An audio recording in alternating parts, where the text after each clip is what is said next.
Cicero was in Athens, and from his lodgings in Greece, he was corresponding with his friend Atticus at Rome in a panic. Frightening news kept trickling in to Cicero by letter from the great city, and the situation seemed to be getting worse with each day's new batch. He wrote to Atticus, "Unless some god delivers us, we are about to witness the greatest conflict that history has ever known." There was a standoff between Rome's two greatest men, Caesar and Pompey.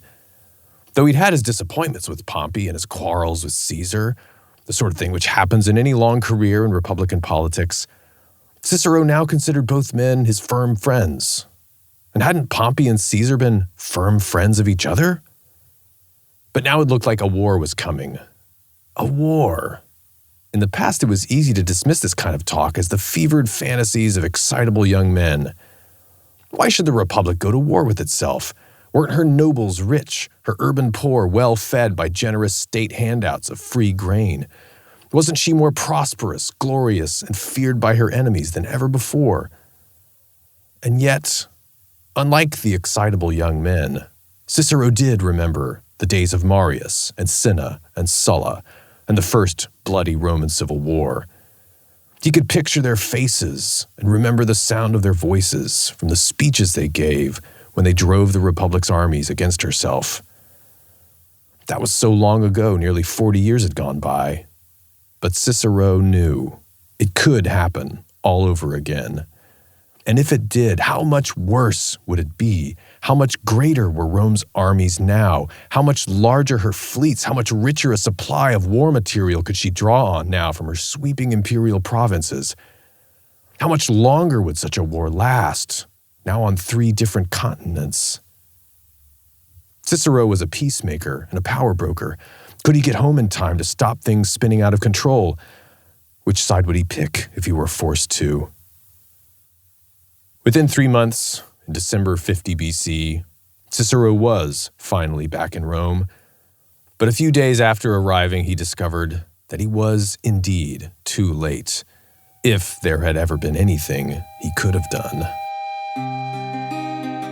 I'm Alex Petkus, and you are listening to The Cost of Glory, where it is our mission to bring to life the dead heroes from among the great Greek and Roman leaders, and following the lead of the ancient philosopher Plutarch to try to understand their character, their motivations, and in some way, if we can, to ask them, why do such things as civil wars happen?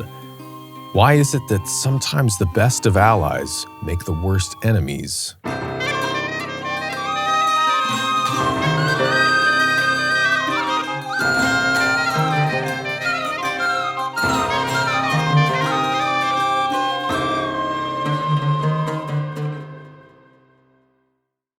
Sometime in the year 53, shocking news comes back to Rome from the east. Marcus Licinius Crassus, once Rome's richest man and Pompey's most formidable rival in politics, is dead. Crassus had marched his armies into northern Mesopotamia, and in a victory that stunned the world, the Parthian horse archers defeated a greatly superior Roman force. They took down not just Crassus, but also the majority of his army was destroyed, either captured or killed. We've told that full story already in the life of Crassus, especially part 3. That's episode 73. Later observers like Plutarch would remark that after the death of Julia, who was Pompey's wife, and Caesar's daughter, Crassus was the final game piece on the board to fall and make a conflict between Pompey and Caesar inevitable. But it really didn't seem like that at all to Pompey at the time. Caesar was his best friend. The two men admired each other. Caesar embodied many of Rome's best virtues: uncompromising courage, brilliance of wit, dedication to every element of the state from high public religion. Caesar was Pontifex Maximus, chief priest, all the way down to a concern for the underclasses and the poor. Above all, the ambition always to excel. Pompey saw much of himself in Caesar, and like Pompey, Caesar too was loyal to his friends. Pompey, 6 years older, had helped the younger man in his career. He helped Caesar get elected consul in 59, helped him to get his extraordinary command in Gaul, where Caesar now was. And he helped him to get it renewed in 55. Caesar helped in turn with the vexed issue of getting Pompey's eastern settlement ratified and getting his veterans settled on good lands in Italy. They were similar in outlook, above the petty squabbles of the establishment nobility. What did Pompey have to fear from young Caesar? In fact, at this time, Pompey was busy gaming the Roman domestic power structure to reach heights that matched his wildest ambitions. And you could argue he did it in a way that harmonized with his values. Pompey soon rose so high that he seemed to the Romans to be unquestionable and supreme. What followed between the two men, though, is one of the most fascinating turnarounds in political history. In the year 55, Pompey's reputation among the Roman nobility was about as low as it could go. We talked last time about the renewing of the triumvirate in the year 55, after the conference at Lucca. Pompey, Crassus, and Caesar agreed, using their popular basis of support and the willing cooperation of some tribunes of the plebs, to coordinate in order to get themselves each granted 5-year extraordinary foreign commands. By the end of the year, the three men controlled nearly all of Rome's armies, which were attached to their various assigned foreign provinces: Caesar in Gaul, Pompey in Spain, and Crassus in Syria. You might think, great, winners. But assigning proconsuls their provinces and the authority to command legions, well, that was the traditional right of the Senate. And the senators, especially the richest, best networked, old family nobles, they were not happy about this. They resent all this upending of the Constitution and the monopolizing of one of their highest honors and the most glorious prizes in the world in their eyes, prizes their ancestors won. These Optimate magnates have ways of undermining even the strongest commander when he's abroad. And so for the following year, the triumvirate partners wisely back off, and they allow the elections for the high offices of 54 to go on relatively unimpeded. Two Optimate stalwarts win the consulship. One of them is Domitius Ahenobarbus, who you may remember from the last episode as the guy that got beat up on the way to the Forum when he was trying to run for consul of 55 against Pompey and Crassus, and then he gave up. So, the establishment is pacified a little bit, but Rome is still a troubled city. For one thing, bribery in the elections is as bad as it's ever been. This wasn't entirely out of keeping with the traditional spirit of Roman politics. Even Cato the Younger, who not just the Optimates but all of Rome looked to as a sort of moral compass of the Republic, well, he conceded that bribery was sometimes necessary for the good of the state. He supported it back in the year 59 to get Bibulus elected as Caesar's consular colleague, to be his antagonist. But with the ballooning pool of viable candidates vying for the highest offices at Rome, consul, praetor, lower offices like tribunes, aediles, quaestors, the bribery has never been as bad as it is now. Interest rates are shooting through the roof as candidates take out huge loans from moneylenders to lavish gifts on all their supporters. More seriously, though, the streets and the Forum are filled regularly with gangs of thugs, organized by the likes of Clodius and his gladiator trainer rival Milo, who was the guy Pompey was supporting to keep Clodius in check. This mobster thing wasn't just a crime issue, but also a political issue. In the days before things like mail-in ballots, these thugs crowding the voting grounds could majorly sway votes for laws and policies, and especially for the annual elections for Rome's high magistracies. To contribute to the chaos, the Tiber River flooded its banks that year and destroyed several huge, full storehouses of the city's grain. It must have been a hard time for Pompey, juggling his duties as grain commissioner with his intense grief over his wife Julia dying in childbirth that fall in 54. All the same, with Caesar off in Gaul and Crassus still off east, and still alive at this point in 54, Pompey is perfectly positioned to be the man that people turn to restore order and to keep the Republic functioning. One of the primary duties of the consuls of a given year is to organize and oversee the elections for the consuls and the praetors for the following year. These are typically done late summer, early fall, so that the winners can begin their term of office at the beginning of the next year on January 1st.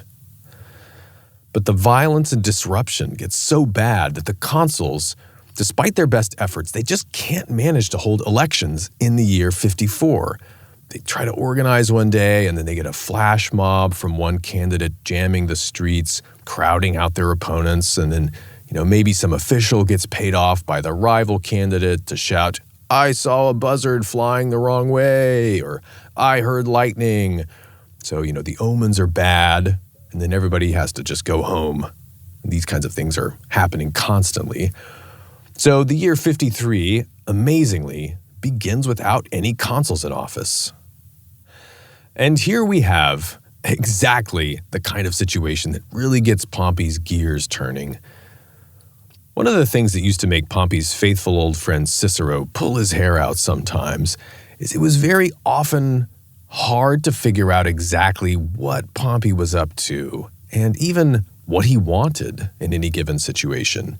He was pretty good at keeping his cards close to his chest, even to his friends.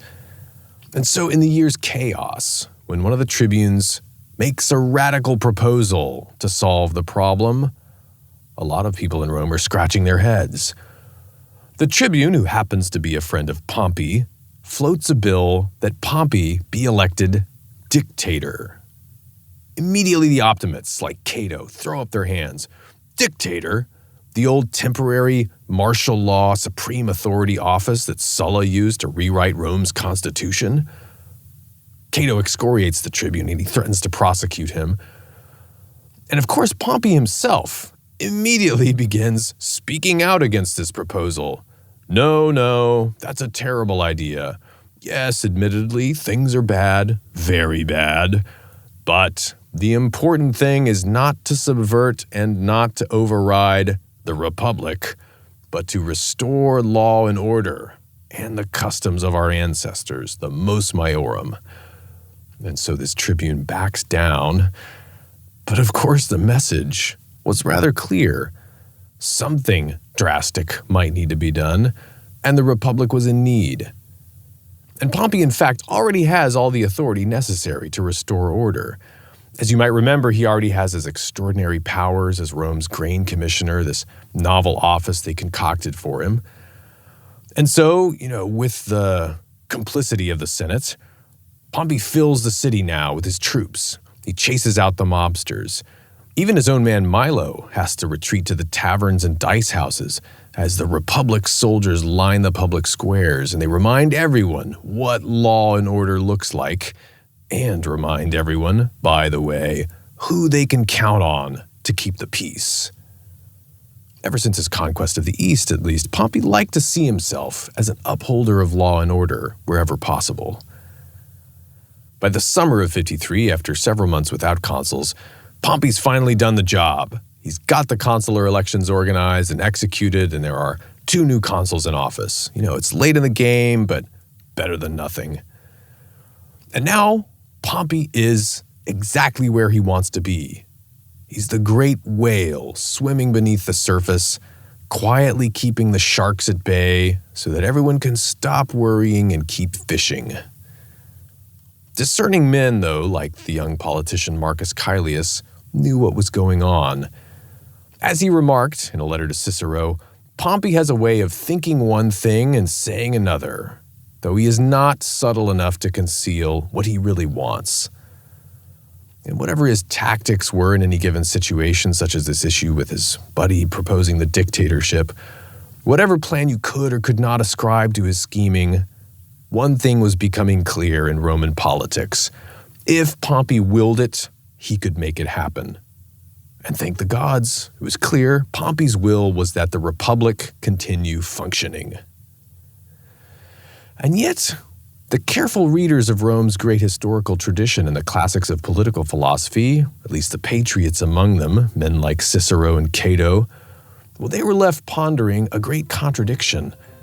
If the Republic requires the assistance of a single great man to continue functioning, can you really call it a republic?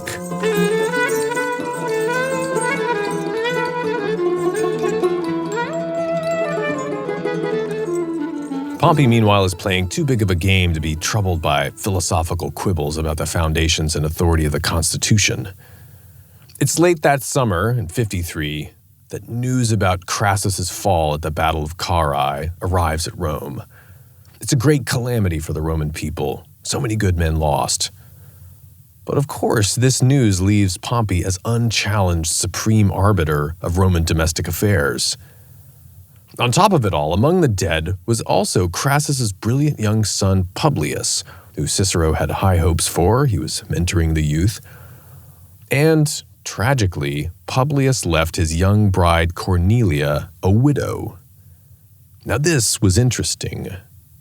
After the tragic death of his daughter Julia, Caesar wrote to Pompey to propose that the two men renew their friendship with another marriage alliance. And he asked now for the hand of Pompey's daughter, but Pompey refused, which was fair. His daughter was already married to Faustus Sulla, the son of the dictator. Well, Caesar turns around and he offers his own great niece in marriage, the young Octavia. And I think it's amazing to think of how history might have gone differently, because this Octavia was in fact the sister of the future first emperor, Augustus, who we'll get to soon. But, Pompey's starting to think, well, Caesar's not my only friend, and maybe I don't need Caesar nearly as much as Caesar needs me. And so he turns Caesar down for a second time. And now, conveniently, he's still a bachelor. This Cornelia, though, the widow of Publius Crassus, well, she is now one of the most eligible matches that a man of Pompey's station in life could find. Her father is this Optimate magnate. His name is Metellus Scipio, and he's fabulously rich. He's a prestigious descendant of some of Rome's greatest conquerors, like Scipio Africanus the Elder, the vanquisher of Hannibal. And on top of that, Metellus Scipio was adopted as an heir by Metellus Pius, who was Pompey's old comrade from the Sertorian Wars. So it's not surprising that Pompey chooses Cornelia. This marriage alliance with Metellus Scipio brings Pompey into a sacred bond with two of the most powerful families in the establishment nobility. And let's remember, Cornelia was not without many charms of her own. In addition to her youthful beauty, Plutarch describes her like this. She was well versed in literature, in playing the lyre, and in geometry, and had been accustomed to listen to philosophical discourses with profit. In addition to this, she had a nature which was free from that unpleasant officiousness which such accomplishments are apt to impart to young women. Pompey always liked to keep intellectuals around, if they could behave themselves. So this looked good. And so he marries Cornelia, and with his new marriage and his new political clout, Pompey finally seemed to have inserted his soldierly boot in the door of that most exclusive chamber that he had long struggled to enter, where the men gathered who had once done everything they could to thwart him, blocking his eastern settlement, his veteran land grants, and so on. The Optimate nobility, that is. They were finally warming up to the idea that Pompey, even if, let's be frank, he could never really be one of them, they nonetheless needed him and might even welcome him in. But to seal this deal of Pompey really taking his rightful seat at the head of the Optimate table, that was going to require just a little bit more chaos. And here's how it happened. After the new magistrates for 53 enter office, thanks to the new law and order being imposed on the Roman streets, the frenzy ramps up once again for the elections for the upcoming year 52, and they were as violent and high stakes as ever. This had much to do with the fact that two of the candidates were both among Rome's most dangerous men and mortal enemies of each other. It was old Milo, the mob boss, running for consul, hoping, of course, for Pompey's backing, and his rival gang leader, Clodius, was running for praetor. What's Pompey's response? Well, it may have been because Pompey didn't want to overplay his hand and crack down too hard, or it may have been that the inscrutable whale of Roman politics had other schemes cooking, and so, as many thought, he deliberately allowed the violence to go unchecked. But either way, the consuls of 53 are once again unable to hold elections before the year ends. And so 52 begins once again with what the Romans called anarchy. That's the Greek technical term for a political situation in which there are no chief magistrates in office. The dictator option is starting to get discussed again, this time now with more seriousness. But before any alternatives like that can get underway, there's a shocking turn of events. Outside the city, on the Appian Way to the south, on a cold day, the 18th of January, whether by accident or on purpose, Milo and Clodius were traveling with their well-armed entourages in opposite directions. The two parties meet on the road and they start to argue about who has the right-of-way. Milo, as usual, is a man always prepared to do whatever it takes. There's a scuffle, which turns into a brawl and then even a battle, and Clodius gets stabbed. He scrambles away, clutching his wound to a nearby inn on the side of the road. But Milo has some of his thugs go in, they drag him out, and Milo personally stabs Clodius to death. News races back to the city. Riots break out immediately. Clodius, of course, is wildly popular with the urban poor. Clodius's friends gather the crowds in the forum. They parade his mangled body around. They start making speeches against the powers that be. They've finally done it, what they wanted to do for more than 10 years now, just like they did with the Gracchi brothers, just like they did with Saturninus and Glaucia, with Sulpicius, with Catiline, with all the good men who've cared about the people. They've gone and killed our laughing boy. The mob then builds a funeral pyre inside the Senate house, and they cremate Clodius's corpse right there, and in the process, they burn down the entire building. How's that for anarchy? Chaos descends on the city as Clodius's people stir up riots. Cicero and Hortensius around this time almost lose their lives when they turn a corner and find the wrong crowd waiting for them, and they narrowly escape. Everyone of any standing in the city decides to stay inside and bar their doors. Now, nobody thought Pompey was in any way responsible for Milo's actions on the road, and I don't think he was. But everyone, even the Optimates, knew who to turn to. The Senate has an emergency meeting in the portico at Pompey's theater, which is conveniently in the Campus Martius, just outside the Pomerium, so that he won't have to enter the city limits, and where, you'll recall, Pompey had a prominent statue of himself standing there by the Senate's meeting place. So at this meeting, Pompey's sitting among the benches, his soldiers in full force outside, guarding the old men. Well, the most surprising thing happens. Marcus Calpurnius Bibulus rises to speak. Bibulus is the Optimate hardliner who, when he was consul back in 59, you might recall Pompey's soldiers had driven from the forum with a bucket of manure poured over his head. Bibulus now rises to propose that, considering the depth of disorder, the Senate should elect, or maybe the word is appoint, Pompey as sole consul for that year. For the city, he said, would thus either be set free from the prevailing chaos, or, failing that, at least it would be her greatest citizen that she was forced to be the servant to. This is a bombshell, and the room erupts in a heated discussion. But all eyes find their way to the state's moral compass, Cato the Younger, the philosopher, Bibulus's friend, who surely is going to put this crazy proposal to rest. Cato stands, and the other senators call for silence. "Citizens," he says, "I would not have laid before you such a measure as this, but since it has been introduced by another, I urge you to adopt it. Any government is preferable to no government at all, and no man will govern better than Pompey in a time of such disorder." And that did it. The Senate votes to adopt the proposal. Pompey is declared sole consul for the year, with a right to appoint a colleague of his choosing after 2 months into his term. It was surprising and quite unconstitutional for a consul to be appointed rather than elected, and for there to be only one. But Cato and his friends had decided it was better for the Republic to have a consul then a dictator, whatever means they use to get there.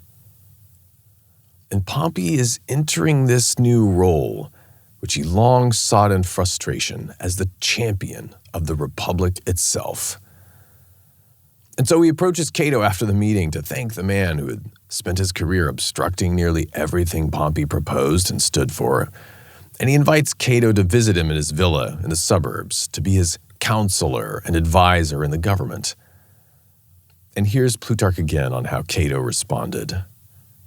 But Cato would not admit that Pompey was indebted to him, declaring that none of his words had been spoken in the interests of Pompey, but in the interests of the city, and that he would give him advice in a private capacity if he were invited, and in case he should not be invited, he would publicly make his opinion known.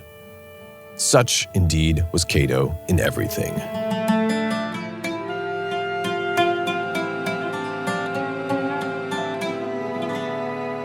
With his new authority, constitutional or otherwise, Pompey begins executing on his monumental mandate to clean up the city.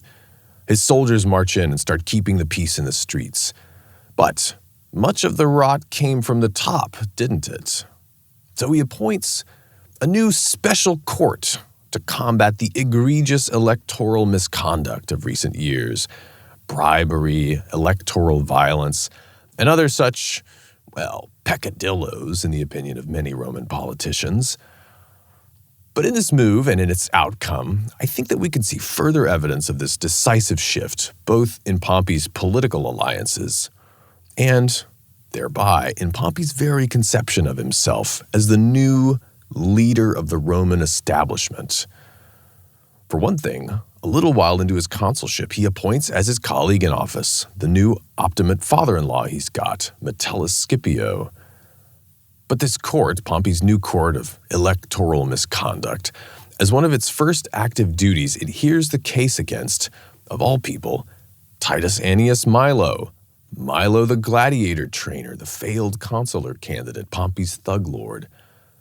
Former thug lord, that is, because Pompey has decided by now to turn a cold shoulder to Milo. Pompey was done fighting crime with crime. Milo is being prosecuted for the cold-blooded murder of Clodius, and Pompey handpicked both the judge and jurors for the trial. He did allow their mutual friend Cicero to stand as one of Milo's defense counsels. But on the day Cicero was supposed to speak, the final day of the trial, Clodius's supporters packed the courtroom and shout him down. Cicero eventually gives up after a lackluster performance, and Pompey deliberately lets all of this happen. Milo gets convicted, as Pompey intended, and sent into exile. Furthermore, Pompey appoints a select committee to investigate the attack on January 18th, which represented a clear threat to the Republic. Many of Clodius's henchmen were also convicted in these trials, by the way, so at least Pompey was somewhat consistent on his law and order principles here. And Milo wasn't the only of Pompey's old associates to fall in this court. Aemilius Scaurus, his legate, who had been instrumental in the capture of Jerusalem, he also falls to a bribery charge for offenses committed several years earlier. Pompey's law had a retroactive clause in it. And some of this may have been Pompey's enemies taking advantage of this new law and order position he's got to undermine him through attacking his subordinates. Pompey often did what he could, but he knew that you can't always win in these matters. It's important for the story to note one related example here. Pompey's old friend, Aulus Gabinius, had fallen in a political prosecution 2 years earlier. This is the Gabinius who was the tribune way back in 67 and passed the law to assign Pompey that extraordinary command against the pirates. And lately, Gabinius had been the governor of Syria in 55, and without the approval of the Senate or the Roman people, he decided to take a huge bribe from Ptolemy the Piper, the exiled king of Egypt, and he marched into Alexandria with the Roman army and reinstalled the disgraced king. And when he returns, he's prosecuted. Pompey tries to pull all the strings, but after several trials, Gabinius gets convicted and he gets sent into exile. And that was 2 years earlier again, but observers could note, after all these trials, Pompey was starting to associate with fewer of the outsiders whose help he had risen to power with, and more of the insider, establishment nobles. And his detractors, too, pointed out that, as ever, Pompey was more loyal to his friends, including his new ones, than he was to the law at the end of the day. For example, in 52, he manages to use his influence to save Metellus Scipio from being convicted for bribery. Scipio was as guilty as any of them, but now he was the big man's father-in-law, so he got off free. And both now and increasingly later in the eyes of populist critics, especially the supporters of Caesar, when the two men had their falling out, facts like these were evidence Pompey was ultimately out for his own interests, and not law and order at all. He was, in their words, of his own laws both the author and the subverter. Was it really the Republic's authority that he was out to uphold, or his own? But was this really a problem that need concern a man who was now, in the words of Cicero, of all races, of all generations, of all history, easily princeps, chief, the man who, in Latin, takes the head, princeps, that vague yet weighty term by which the Romans denoted the informal yet unquestionable supremacy of their greatest citizen. And yet, the real danger with Pompey's increasing closeness to the aristocracy as the princeps, it was one that was hard for him to foresee at the time. And here we get to the buildup of the great epical conflict. See, the men Pompey is cozying up to don't just want Pompey to keep the peace at Rome and keep the elections running. They're less afraid about civic violence than they are about Caesar. They see Caesar as a second, more dangerous version of Catiline, a revolutionary who holds the Republic's laws and institutions in contempt. Worse than Catiline, who Caesar secretly supported, by the way, they believe. Worse because he's more subtle and likable. But he wants the same thing, to use the mob to tyrannize the whole state in his own interests. Julius Caesar, by 53, had conquered the entirety of Gaul, what's now modern France, and much of Belgium too, in one of the most brilliant, efficient, and ruthless campaigns in world history. In 52, the leaders of the wild and warlike tribes of Gaul, observing the domestic chaos and anarchy at Rome, exploited the opportunity and organized a massive rebellion under the chieftain Vercingetorix.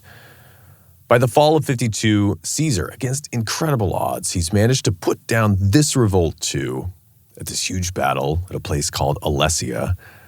And this conquest makes Caesar glorious and also fabulously wealthy and thus very influential.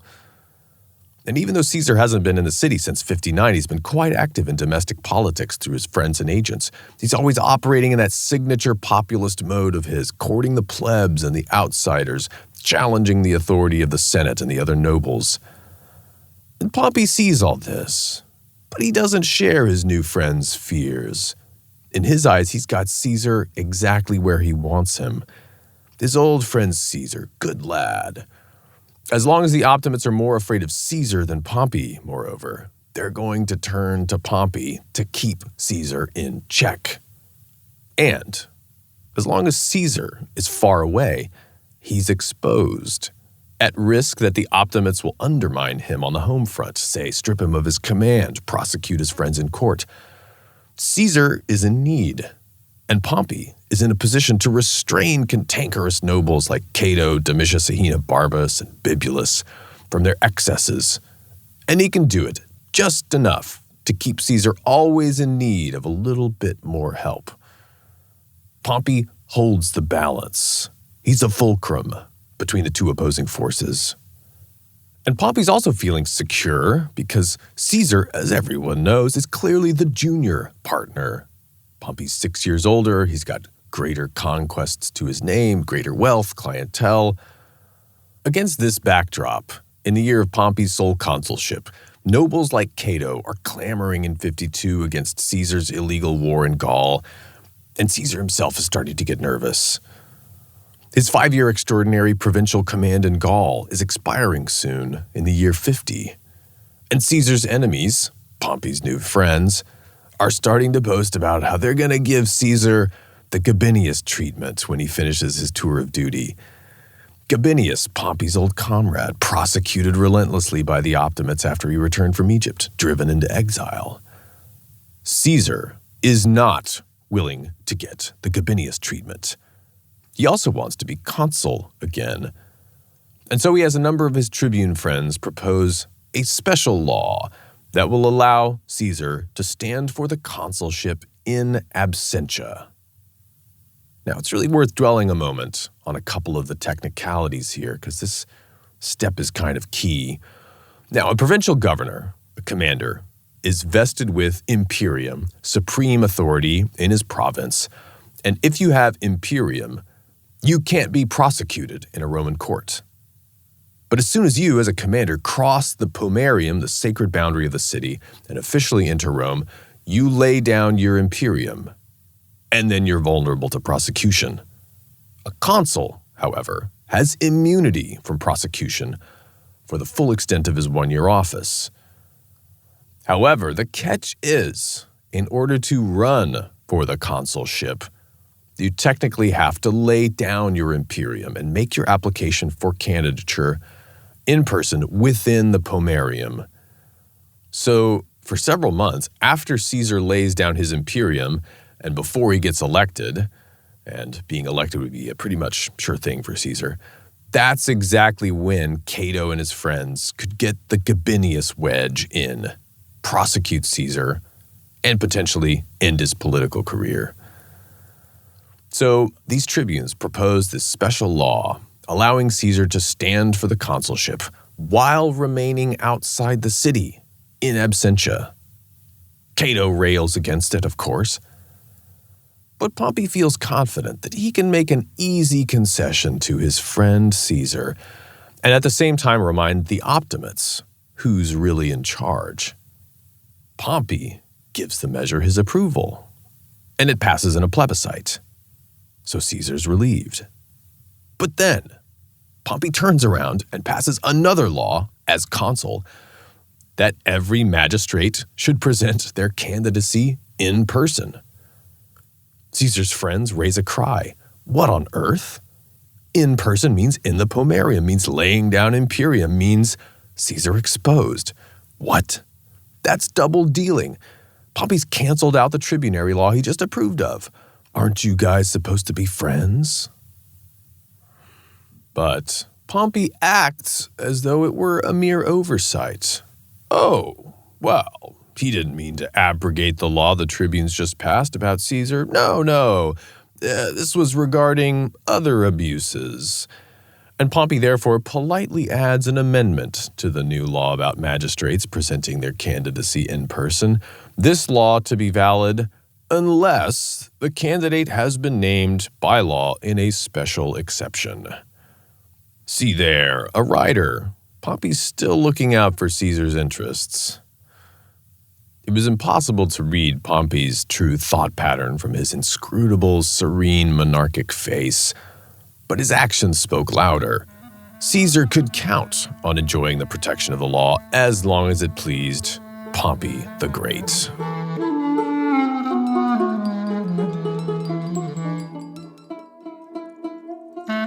And so the Roman Republic is, for a short while, held together in this dynamic equilibrium, a very delicate one. Caesar in Gaul is sitting on one side, the Optimates in the Senate are sitting on the other. The forces on either end are shifting and scrambling furiously to try to tip the balance in their own favor, while Pompey, sitting in the middle, pulls them back or shifts his own weight accordingly to keep the scale level.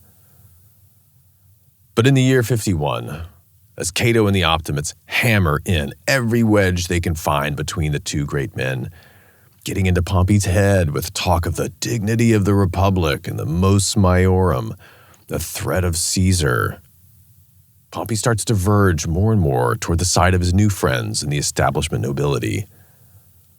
It's not all at once, of course. Caesar's friends lost big in the consular elections for 51. The men elected that year were noted Optimate antagonists of Caesar. One of these guys, Marcus Claudius Marcellus, he sees Caesar becoming more exposed, and so he makes a move to try to drive the wedge deeper between Caesar and Pompey. He proposes that since the war in Gaul is over, Caesar should immediately be recalled and replaced.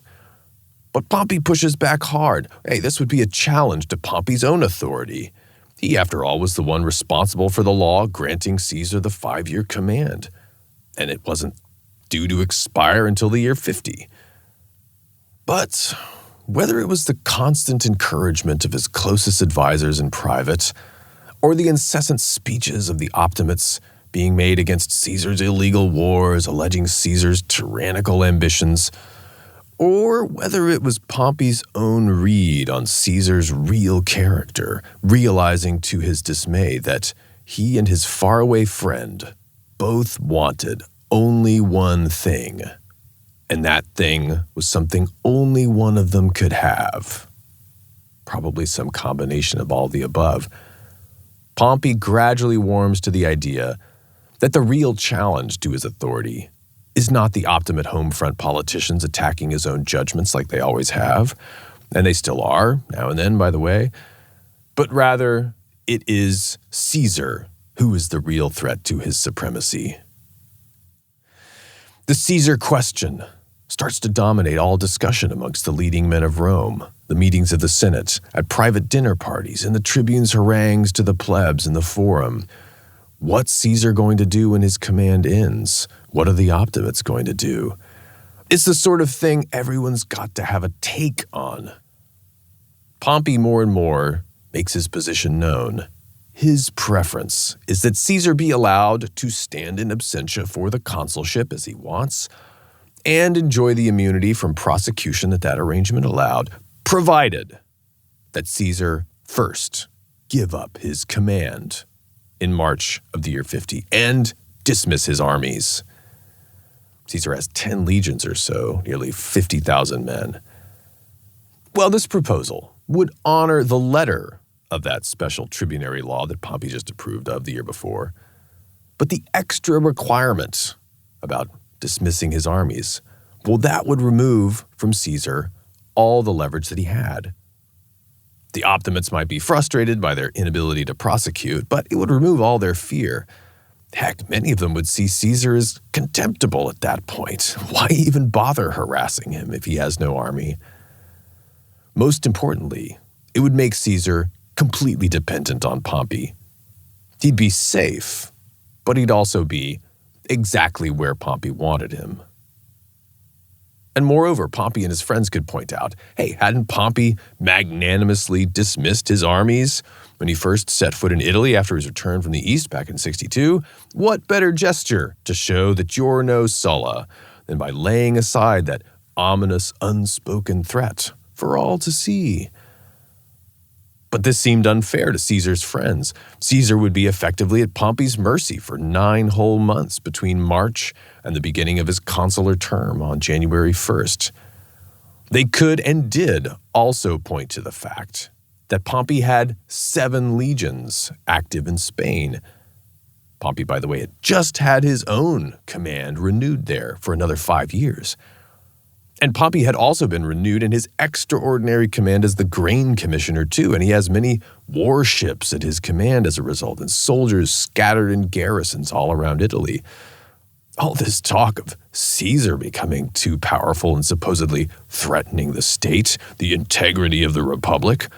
Well, what do you call Pompey then? But this counter-propaganda that Caesar's friends are circulating only confirms the position of Pompey's friends, new and old. Don't you see? Caesar means to challenge you. Things are starting to heat up. In one meeting of the Senate, someone asks, Pompey, what will you do if Caesar insists on exercising his right to run in absentia while still retaining his army? And Pompey to this very gently replies, what would I do if my son rose up and started hitting me with a stick? This comment drew some gasps, not least from the small Caesar faction in the Senate. Pompey regards Caesar as a mere boy? Excuse me? And yet Pompey was surely pointing out, if a child does this, does his father beat the boy senseless? Throw him out of the house to be eaten by the wolves for hitting his dad with a stick? No, he calmly disarms him with a firm paternal reprimand. Yes, but of course it's because they're family. It's for his son's own good. But to people who knew Caesar's character, who knew the man's ambition, his keen sense of his own dignity, you couldn't see this as anything but a frightening escalation. Just around this time, Cicero, to his great horror, is compelled into accepting an assignment to take a tour of duty as governor of faraway Cilicia at exactly the wrong moment. He leaves in a state of disbelief, wondering if he'll have a republic to even return to. And while he's away, he hounds all of his friends and connections for any news that he can get of the developments in the Senate. The moderates, meanwhile, he hears, are throwing up all sorts of proposals to try to defuse the situation. Maybe Pompey should go to Spain. Maybe Pompey should lead a war of vengeance against the Parthians. Maybe Caesar himself should go lead that war against the Parthians. Sure, there's some kind of a solution to diffuse this tension. But as Cicero receives news of all these proposals and weighs and considers them in his responses back to his friends, his overwhelming, persistent question is, who would I side with in the great, horrific conflict that seems to be brewing, unless some god delivers us? Both of the great men are writing friendly letters to him, trying to assure themselves of his support. A bad sign. Who, he wonders, has the better claim to justice? And, no less important, who is more likely to win? To him, it was more or less clear that Pompey had the right on his side. But the likely victor, well, that was a harder question to answer in his mind. Cicero's young friend Caelius wrote to him and pointed out the fact that they both knew. Caesar's army is incomparably superior.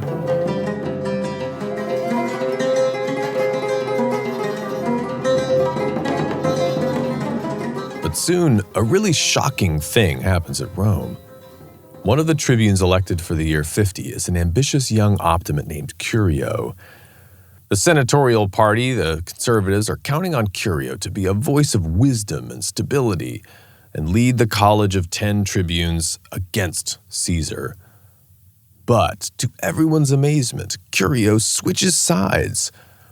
Many thought he was in deep debt, and Caesar bribed him by paying all of his debts off. Caesar was reported to be sending bribes to everyone he could get to in Rome these days, so who knows?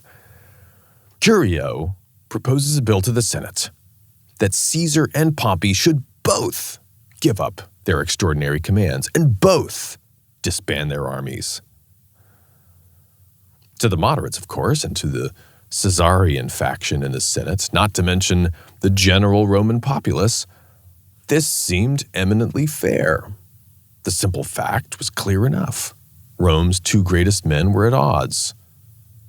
But this was infuriating to Pompey and his friends, in part because it laid bare the naked facts of power so indelicately.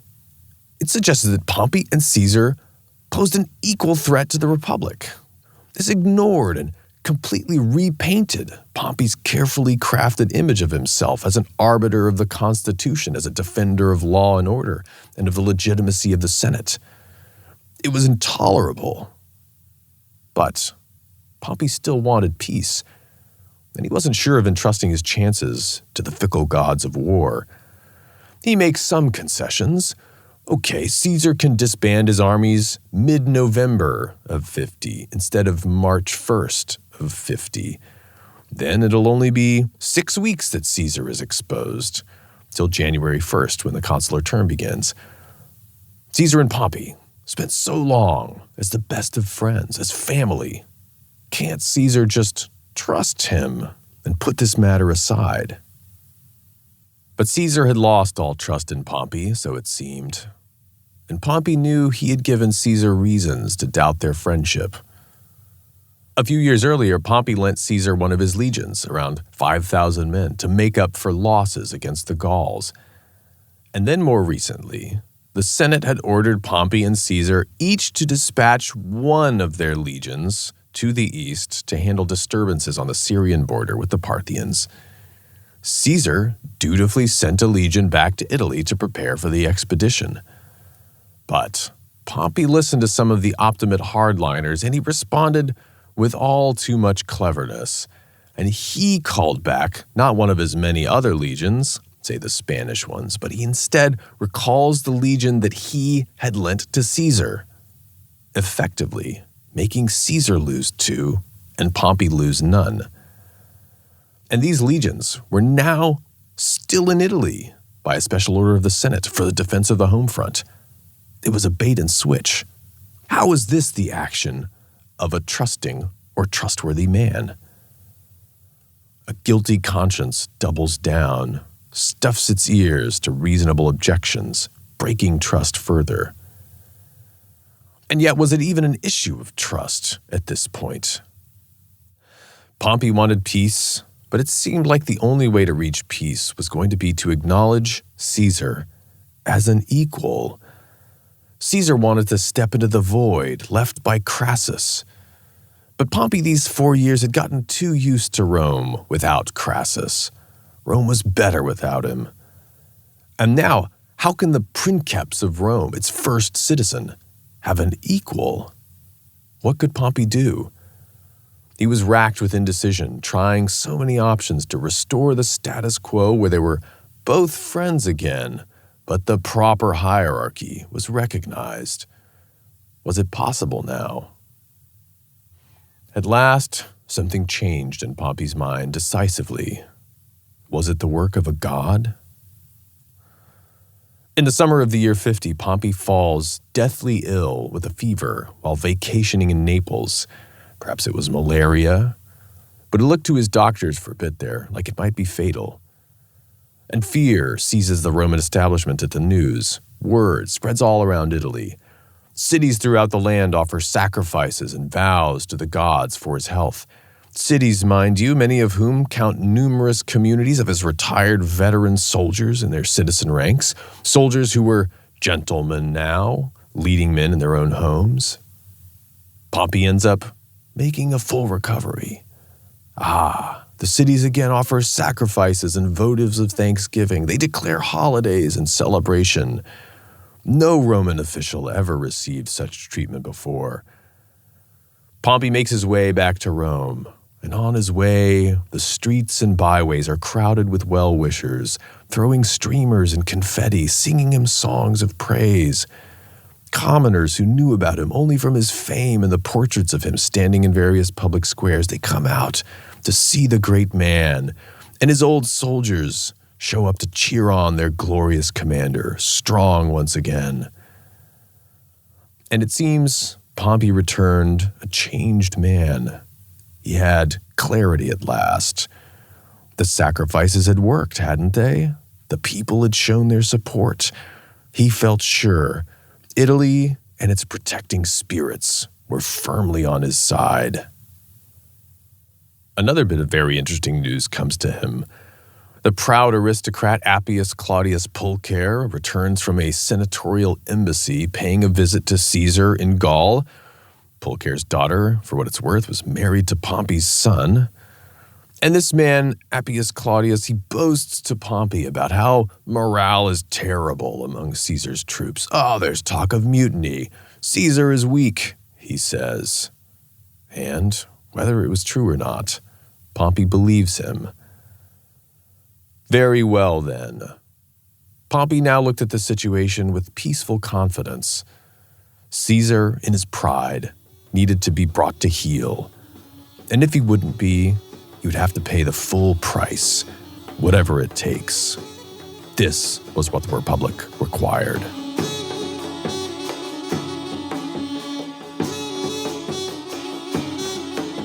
The Roman Stoic moralist Seneca later remarked on how much happier Pompey's story might have been. If Gnaeus Pompeius, that glory and stay of the realm, had been carried off by his illness at Naples, he would have departed, the unchallenged head of the Roman people. But as it was, a very brief extension of time cast him down from his pinnacle. Cicero returned at last to Rome that fall, and he noted the change in Pompey. After a meeting with the great man, he remarked, "On the political situation, Pompey talked as though we were certainly in for war, nothing to suggest hope of agreement. You ask of peace? So far as I could see from Pompey's talk, which was long and detailed, there isn't even the desire for it." Whereas earlier Cato and his friends were psyching Pompey up to take a hard line with Caesar, now it was Pompey who was reassuring the doubters among the senators. "Pompey," they asked him in one meeting, "if Caesar should march upon the city, we see no forces with which to defend her." And it was true. There were only 2 legions in the far south of Italy, and these were of dubious loyalty anyway, since these were the ones that Pompey just recently requisitioned from Caesar himself. But to this challenge, Pompey smiles, and he replies nonchalantly, "Be of no concern, for in whatever part of Italy I stamp on the ground, there will spring up armies of foot and horse." And yet, while Cato and the Catonian faction continued to toe the hard line, saying that it was now Caesar versus the Republic, others noted how strange it was that Pompey, of all people, the kid butcher, Mr. Extraordinary Command, Pompey the Triumvir, should now be the man seamlessly identified with the Republic's fate. Meanwhile, Cicero, reflecting on the Caesar question, he could only sigh and remark, in confidence to a friend, "It is late in time for us to resist a man whom we have been building up against ourselves for 10 years. Speaking of Caesar, that is. Where was that hardliner spirit, he wondered, when they granted Caesar his extraordinary command in 59, or when they renewed it in 55, or when they allowed that tribunary law granting Caesar the right to stand for consul in absentia in 52? Were Caesar's demands now so egregiously different in kind that they were worth fighting a civil war over? Consulting his friends among the good and the great, Cicero wrote, "I have scarcely found anybody who is not for giving Caesar what he demands, rather than fighting it out." And many shared Cicero's views, and secretly feared that whichever of the dynasts won such a war, they would end up under a despot either way. But all the same, Cicero felt under strong obligations to Pompey, and respectful of Pompey's friendship and services to him, he declined to speak out against him publicly. Would it have done any good anyway? Pompey, for all his blustering, seemed actually to have convinced himself that Caesar, if faced with a united Senate and the prospect of a bloody war, that he would back down and return to his province. And so he forged ahead and doubled down. But Cicero again called the odds. "In Caesar," he wrote to a friend, "we are dealing with a man who fears nothing and is ready for anything." Well, the turncoat tribune, Curio, Caesar's man, in a desperate effort to stave off war, proposes a formal vote to the Senate now that both men should give up their provinces. And the measure is passed with an overwhelming 370 votes to 22. How many want peace?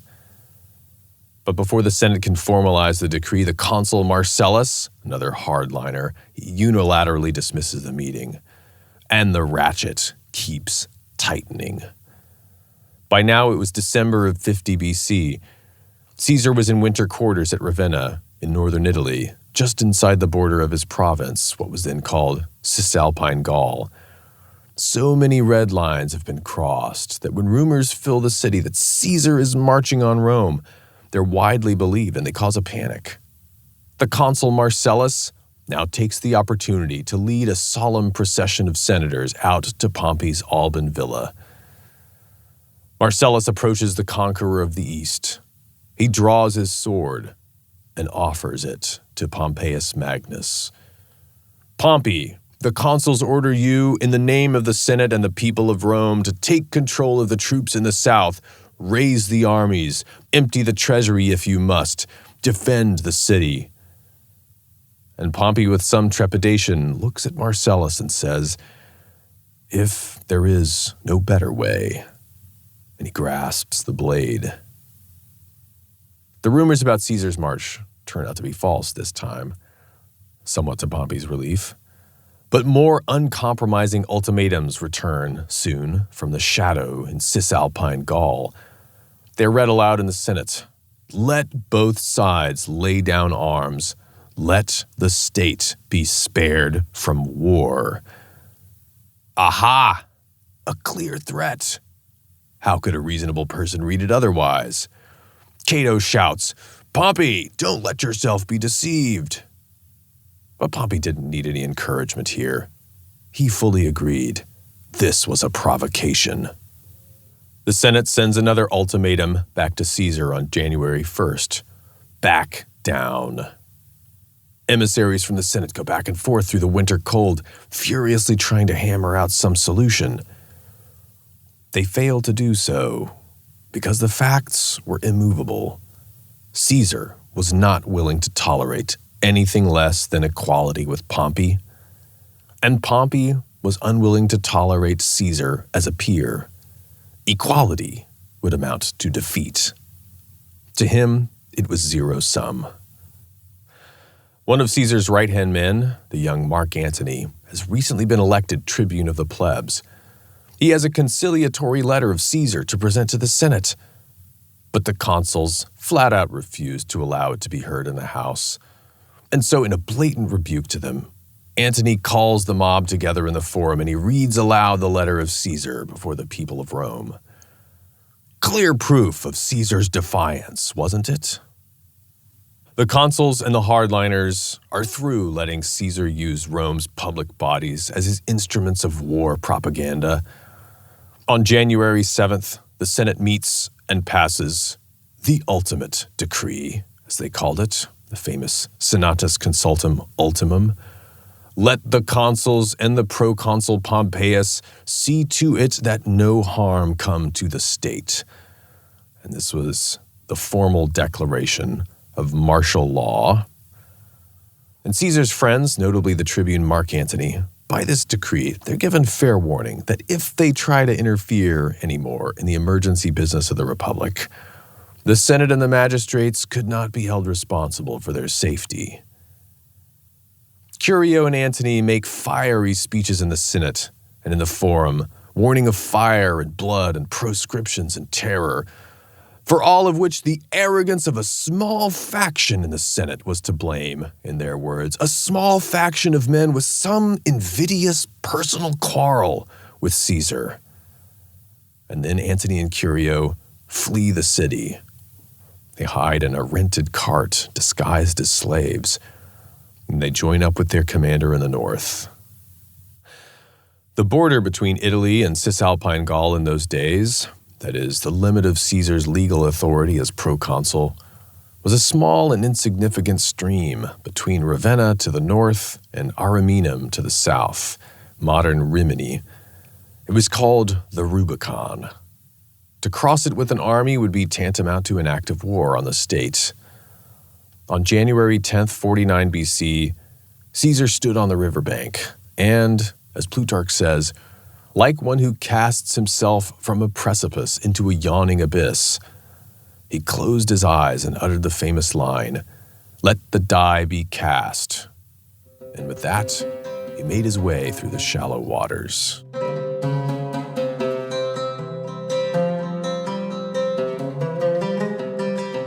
Portents were later reported as having been seen in Rome. The heavens rained blood, statues sweated, a mule foaled. Chaotic reports come storming into Rome from all roads. Caesar has captured city after city of northern Italy, Ariminum, Arretium, Iguvium, Asculum. Garrisons are surrendering without a fight. It's not at all clear how large an army he has. The fear is that he's brought most of his 10 legions, his 50,000 or so troops from Gaul. He's recruited some replacements for those lost 2 legions meanwhile. But in fact, Caesar marched into Italy with only 1 legion, 4,500 men and 300 horse. No matter, Caesar's campaign is calculated to shock and overwhelm the unprepared defenses of Italy with lightning speed. In short order, he captures nearly all of Picenum, Pompey's traditional native region, a place you would have expected to be one of his cores of support, fertile ground for recruitment. But for all his brinkmanship, Pompey was taken completely off guard, it seems. And you can interpret this as another clear indication that he was expecting his estranged friend to see reason and back down. Plutarch reports on Pompey's state of mind and the state of mind of everyone at Rome at this time. Quote, "Since nearly all Italy was in commotion, the course of things was perplexing. For those who dwelt outside the city came rushing in hurried flight from all quarters into Rome, and those who dwelt in Rome were rushing out of it and abandoning the city. It was impossible to check the reigning fear, nor would anyone allow Pompey to follow the dictates of his own judgment. But whatever feeling each one had, whether fear or distress or perplexity, he promptly infected Pompey's mind with this. Therefore, opposite counsels prevailed in the same day, and it was impossible for Pompey to get any true information about the enemy, since many reported to him whatever they happened to hear, and then were vexed if he did not believe them." End quote. The senators turn to Pompey for leadership. One of them, Favonius, rebukes him. "Pompey, where are the legions you promised would spring up from all of Italy? Stamp on the ground already." Pompey rushes to get control of the situation. He knows it's no use to defend Rome. Rome was captured easily 3 times in the last civil war. Pompey fought on the losing end of one of those battles with his father when he was a young man in 87. He orders the senators to follow him south and abandon the city, and declares that anyone who remains behind, he would treat like a partisan of Caesar. This was war, and it was time for the senators to choose sides. Plutarch comments, though, that even amidst the terrors of the hour, Pompey was a man to be envied for the universal goodwill felt towards him, because, though many blamed his generalship, there was no one who hated the general. And some of the leadership flee south with him for the sake of liberty, but more did so, according to Plutarch, because they were simply unwilling to abandon Pompey out of their affection and sense of obligation to the man. Others among the city's leading classes quietly retire to their country houses. They're hoping to stay neutral. And Cicero was one of these, though he was very conflicted. In his greatest coup, Caesar lays siege to Corfinium in the Apennines, which is east and a little north of Rome, and he captures the Optimate Domitius Ahenobarbus there with some 15,000 men. Caesar keeps the troops for himself, but he ostentatiously spares Domitius and the other commanders, and not only that, he releases them and lets them go join Pompey and keep their money with them. It's a propaganda move. Caesar is no Sulla. And now, for all his support among the leading classes, Pompey's recruitment efforts in southern Italy are going terribly in the meantime. It turns out that many, even of his veterans, have no appetite for war. Gentlemen, apparently, don't like to sacrifice their way of life for some private quarrel.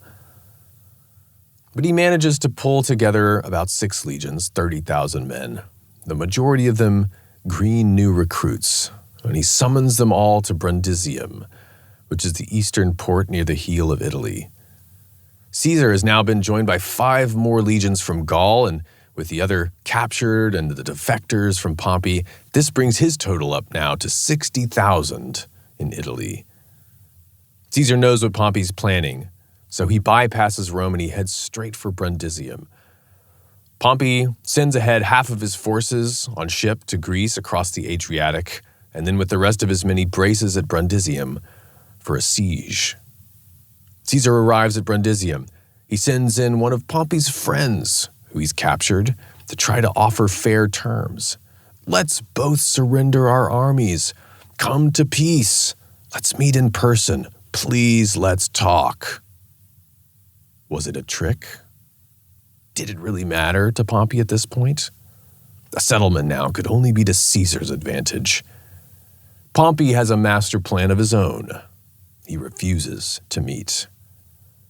Caesar begins the siege, but Pompey manages to hold out until his transport ships return a few days later, and he breaks through Caesar's attempt to wall off the harbor. And Caesar at this point has no transport ships, no navy. Pompey gone, Caesar returns his attention back to Rome at last. Pompey's abandonment of Italy has been a point of debate ever since the day he sailed. It happened so fast. Caesar's speed was impressive. In just 2 months, he went from enemy of the state to controlling all of Italy unchallenged and with barely any bloodshed. And Caesar himself was astonished at it.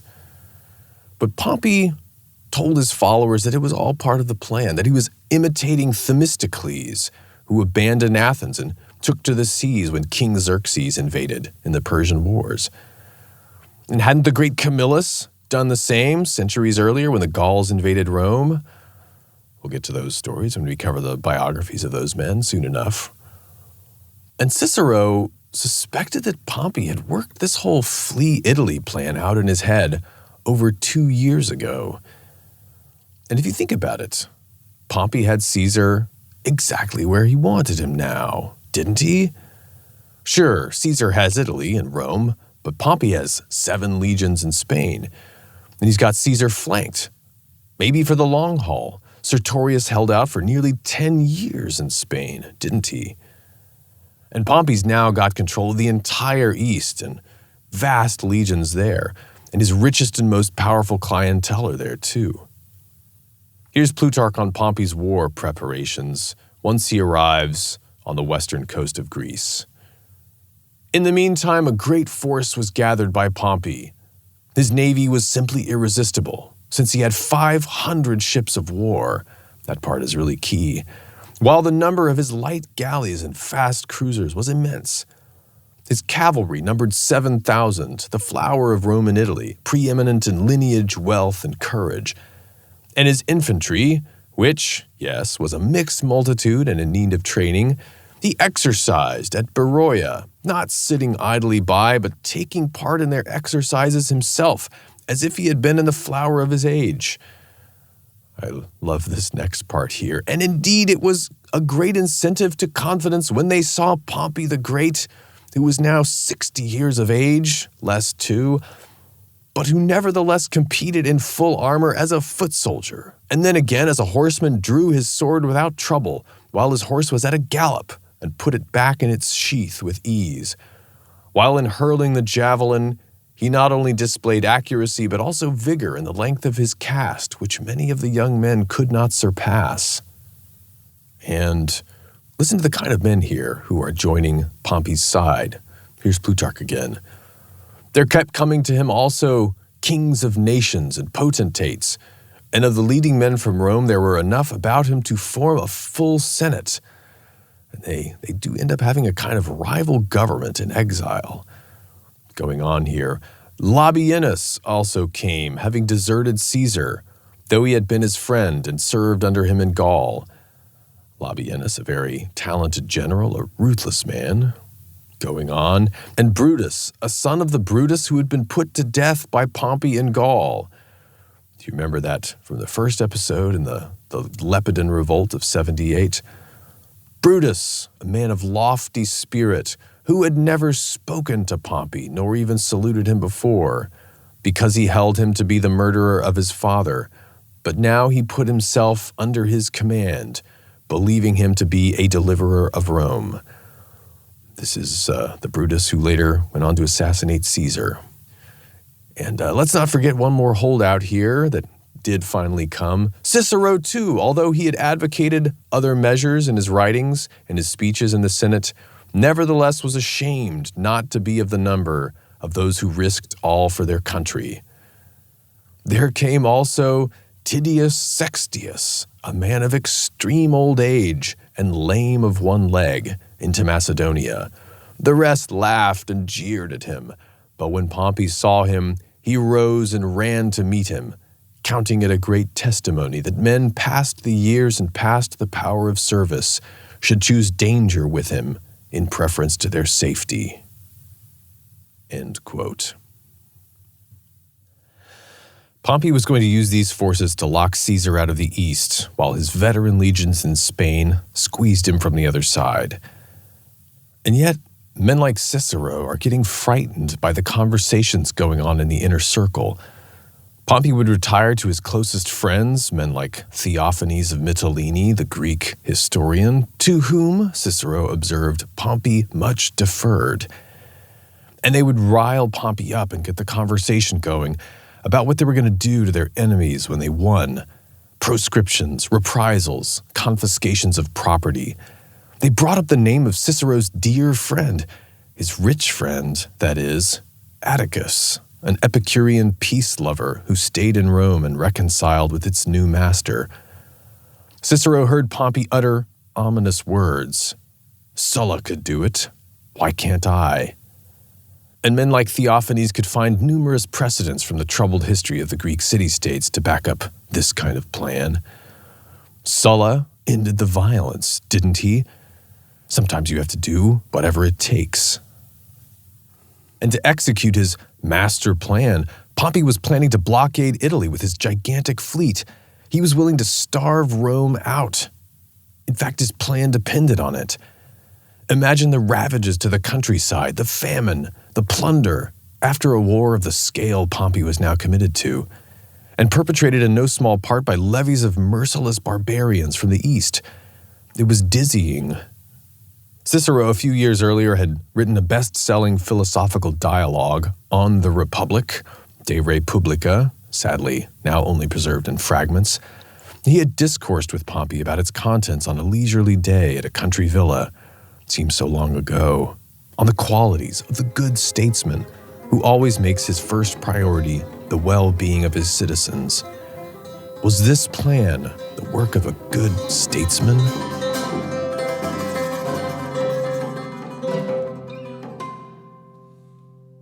But all that business of proscriptions and reprisals was just talk. It could be worried about later. In the meantime, Pompey and the Republican side, as it's now known, they issue a decree on the motion of Cato that no Roman is to be killed except on the field of battle, and that no city subject to Rome should be plundered. They had to project justice and benevolence. Caesar, meanwhile, was having trouble on the home front. One of the tribunes loyal to the Republic, another young Metellus, stayed behind and tried to block Caesar from emptying the city's sacred treasury. Caesar threatened him publicly and came within an inch of killing the man. The Roman people saw and grew angry. They were asking themselves if Caesar wasn't a tyrant after all. And Caesar had also faced large, aggressive mutinies at Piacenza, Placentia in antiquity, and he had to shell out huge amounts of cash to quell the troops. But within only a few months, the Republicans get shocking news. Caesar has already defeated Pompey's generals in Spain in a brilliant campaign. He's got many of the defeated legions to join his own side, but in another extravagant display of mercy, he spared the commanders and he let 6 cohorts of soldiers, about 3,000 men, join them and go freely over to Pompey. Afranius, Petreius, and Varro soon show up, beaten and demoralized, in Pompey's camp in Greece. Shortly after the winter solstice, late in 49, Caesar makes a daring crossing of the stormy seas. It helped that he had some brilliant naval commanding by Mark Antony, but the Caesarian forces elude heavy sea patrols on the Adriatic, which is patrolled by old Bibulus, and they land nearly the entire army unscathed. Pompey rushes down to engage them on the coast, near the major city of Dyrrachium, in a region called Epirus. Dyrrachium was in a Greek area back then, though now the city is in modern Albania. It's called Durrës. Caesar, again, meanwhile, sends another captured friend of Pompey to offer him terms. Let them disband their armies, renew their friendship under oath, return to Italy, both in peace. Pompey regards this as merely another desperate snare. He keeps his friend with him and ignores Caesar. Pompey forms up his camp by the shore and he commences drawing Caesar into what eventually became a months-long double siege along the rugged coast of Epirus outside the city of Dyrrhachium. The two armies build massive 17-mile-long matching fortification lines, and they fight a slow and grinding trench war of skirmishes and counter-assaults. They're in Pompey's world now. He controls the hinterland, the seas, and the nearby cities. He's got Caesar outnumbered now, too. Caesar had to garrison all of Italy and Gaul and Spain with other troops, and now he's got less than 30,000 men, while reinforcements keep arriving for Pompey. And most importantly, Caesar is unable to use his famous speed. So he starts to get in desperate straits, and he almost loses his life twice. Pompey drives the rebels almost to the brink of starvation. In a final engagement in June of 48, Caesar's customary boldness backfires. He assaults a Pompeian fort, but it goes terribly wrong. And Pompey, the old master, makes a brilliant counterstrike, and he takes the initiative. He slaughters 4,000 of Caesar's men and nearly overruns Caesar's camp. And we'll cover this and other Civil War campaigns in more detail in a separate series later. But the very next day, the Republicans wake up to discover that Caesar has already abandoned his camp and begun to march south toward Thessaly into mainland Greece proper. However, the Battle of Dyrrhachium is an unquestionable Pompeian victory. Now, though, after their win, the Republicans are faced with a decision. Plutarch explains, quote, "The senators were assembled, and Afranius gave his opinion that they should now make for Italy was the greatest prize of the war, and taking it would also put into the hands of her masters Sicily, Sardinia, Corsica, Spain, and all Gaul. And since his native land, which was of the greatest concern to Pompey, stretched out suppliant hands to him close by, it was not right to allow her to be enslaved and insulted by servants and flatterers of tyrants." And you do have to wonder, how might history have gone differently if he had taken Afranius' advice? But going on here, Pompey himself, however, thought it neither well for his own reputation to run away a second time from Caesar, nor right before heaven to abandon Metellus Scipio and the men of consular rank in Thessaly and Greece, who would at once come into the power of Caesar together with their monies and large forces. End quote. Yes, Metellus Scipio, his new father-in-law, has a large Republican army in Thessaly, and Pompey decides the best plan is to join up with Scipio and eliminate Caesar while they've got him on the run. And morale was on his side too. Caesar has now been manifestly defeated. Pompey has shattered that air of invincibility Caesar built up around himself ever since the Gallic Wars. And he was dealing with a man far more slippery than even Mithridates of Pontus. And as with that other great Eastern war, now it was Caesar personally who must be destroyed. That was what the Republic needed more than anything else. Pompey pursues Caesar all the way to the plain of Pharsalus in Thessaly, central Greece.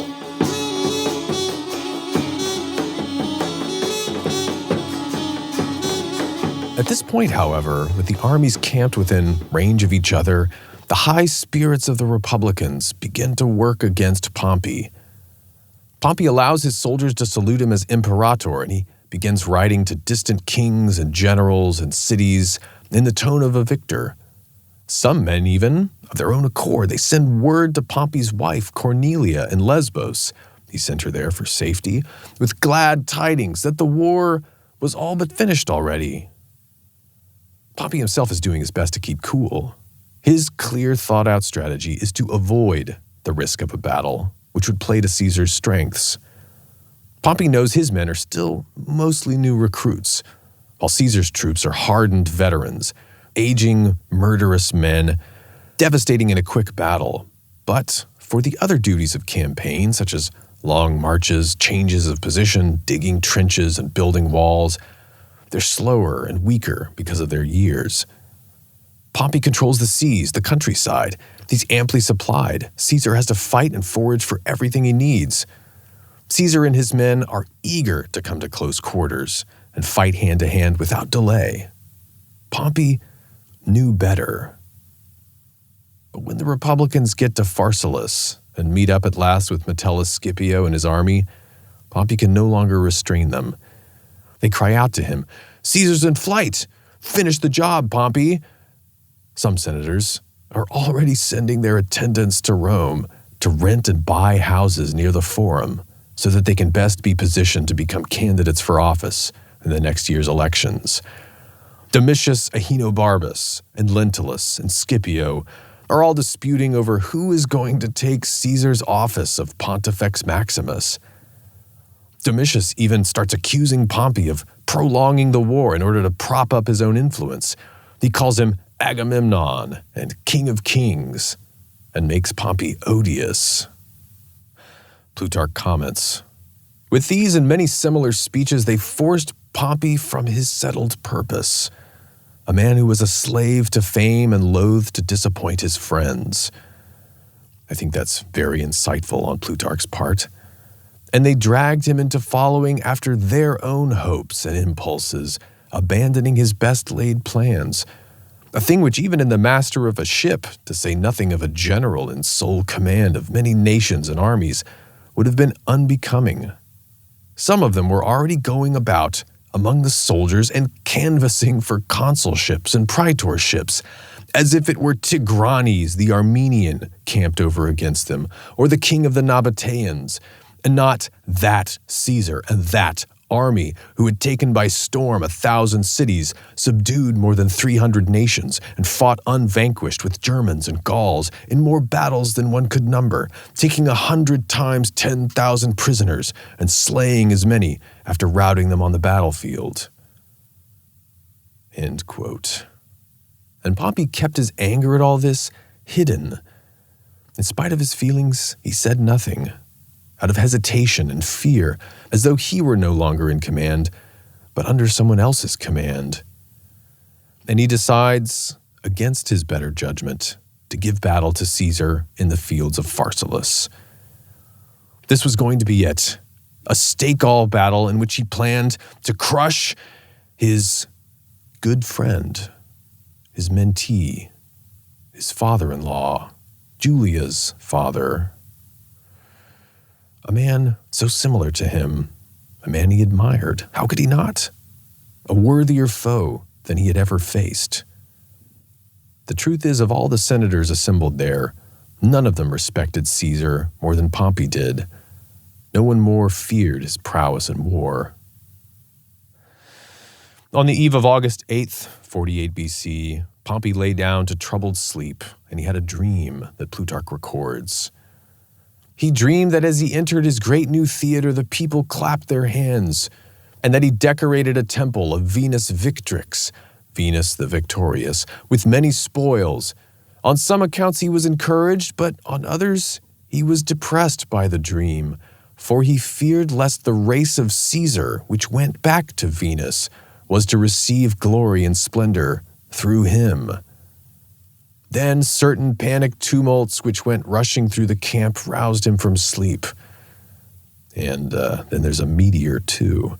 Furthermore, during the morning watch, a great light shone out above the camp of Caesar, which was perfectly quiet, and a flaming torch rose from it and darted down upon the camp of Pompey. Caesar himself says he saw this as he was visiting the watches. End quote. And early that morning, Caesar was about to decamp and move to a nearby location to forage some more, and his soldiers were taking down their tents and packing up their beasts of burden, when scouts came in reporting that they saw many flashing shields in the enemy camp and a noisy movement of men coming out to battle. And soon they see Pompey's foremost ranks forming up in battle array. Caesar sends out the word. The expected day has come, on which they would fight against men and not against want and hunger.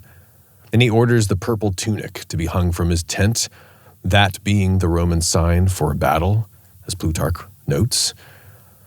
The two armies line up to face each other. Caesar's 22,000 infantry and 1,000 horsemen are outnumbered more than 2-1.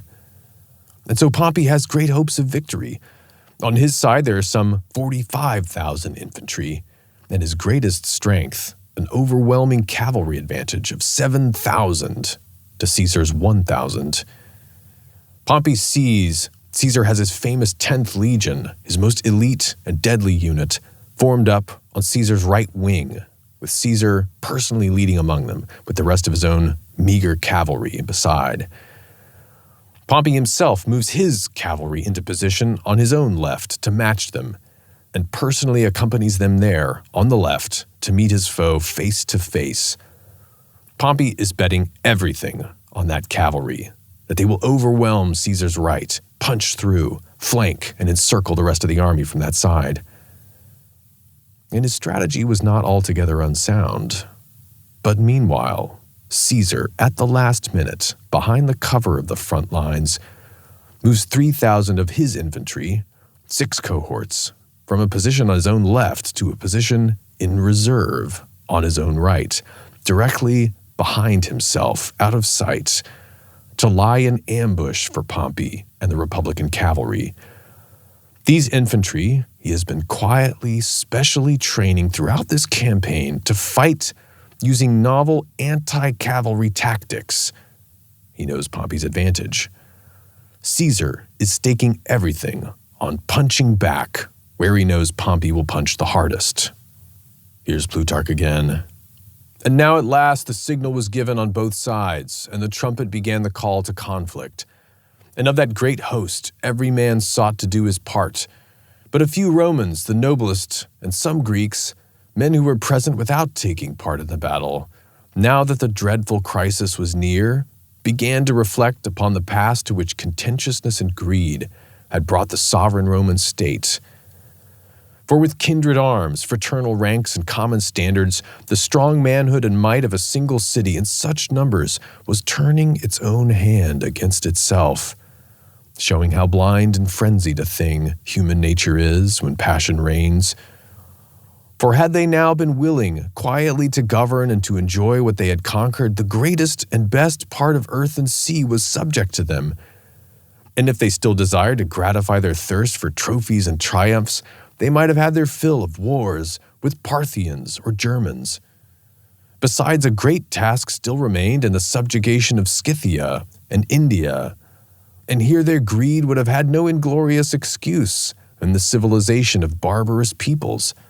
And what Scythian horse or Parthian archery or Indian wealth could have checked 70,000 Romans coming up in arms under the leadership of Pompey and Caesar, whose very names those nations had heard of much more often than that of Rome itself, so remote and various and savage were the peoples which these two had attacked and conquered. But now they were about to join battle with one another, nor were they even moved by a compassion for the family alliance which they had made once, nor even for their own glory, to spare their country, men who up to that day had been called invincible.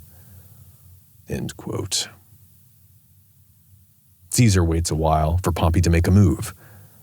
But Pompey is doubtful of the cohesion of such a huge force as he has, many of them new recruits and all of them untested in fighting together, especially at such a scale, even his cavalry. And besides his Italian legionnaires, he's got Thracians, Phrygians, Bithynians, Cilicians, Syrians, the Hebrews, and their neighbors the Arabs, and many more, foreign kings like Deiotarus of Galatia and Taxiles of Armenia, imposing but unstable. And anyway, he wants to get Caesar fully committed to the fight before he mobilizes his cavalry strike. So he waits for Caesar's charge.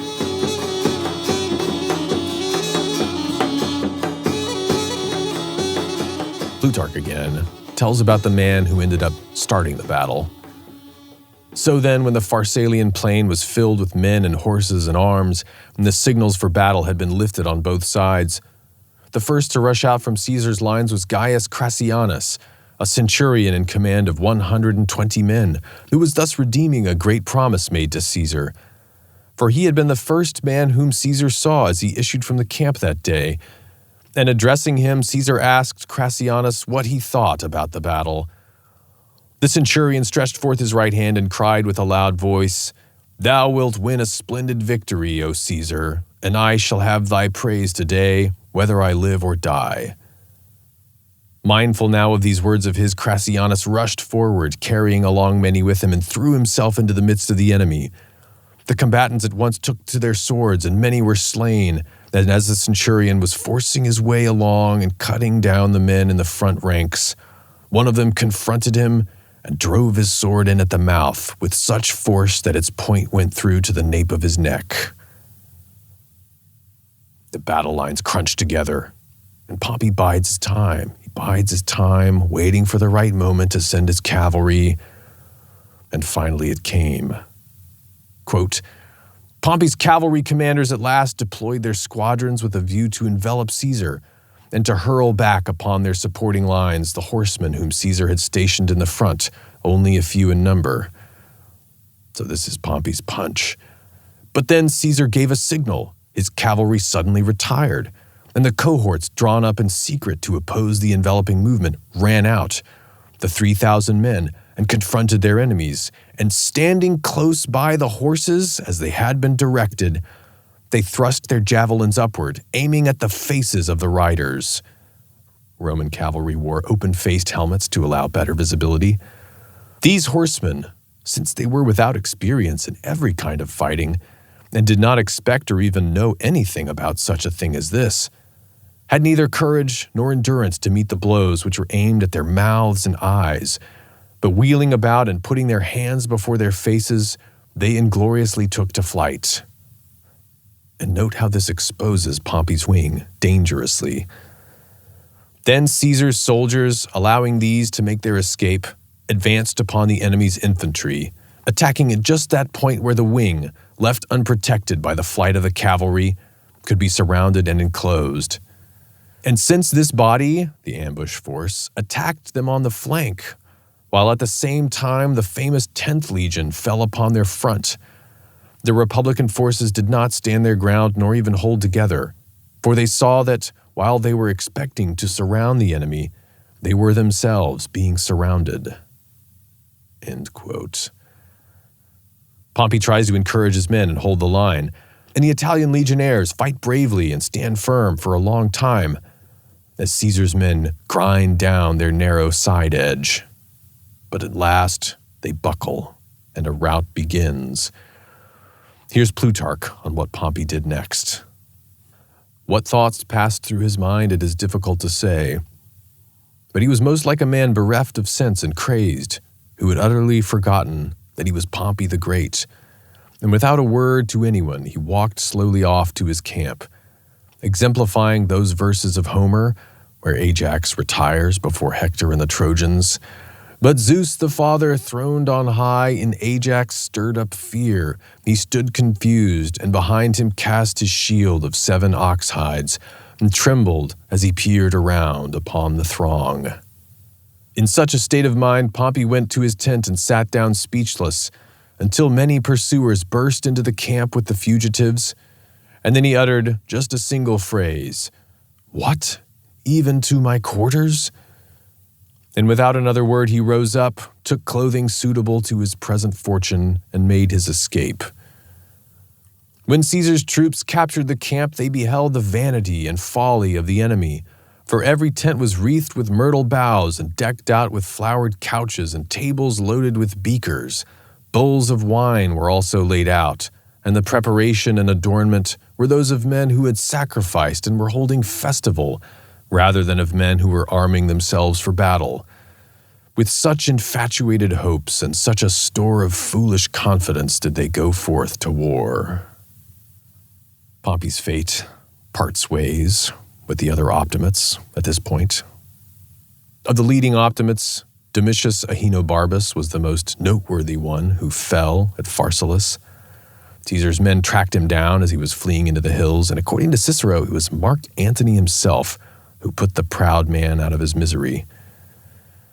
Many of the others, though, were spared by the famous clemency of Caesar, Brutus and Cassius among them. Cato, though, Pompey had left guarding the fortress and the baggage back at Dyrrhachium. Perhaps, as Plutarch says, Pompey feared lest if Caesar should be defeated, Pompey might be forced by Cato to lay down his command at once. Bibulus, meanwhile, had already died at sea earlier that year. What chances did the Republic have now? What was going on through Pompey's mind as he sped off north from the battlefield, listening only to the beat of his horse's hooves and the buzz of the cicadas through the hot August air?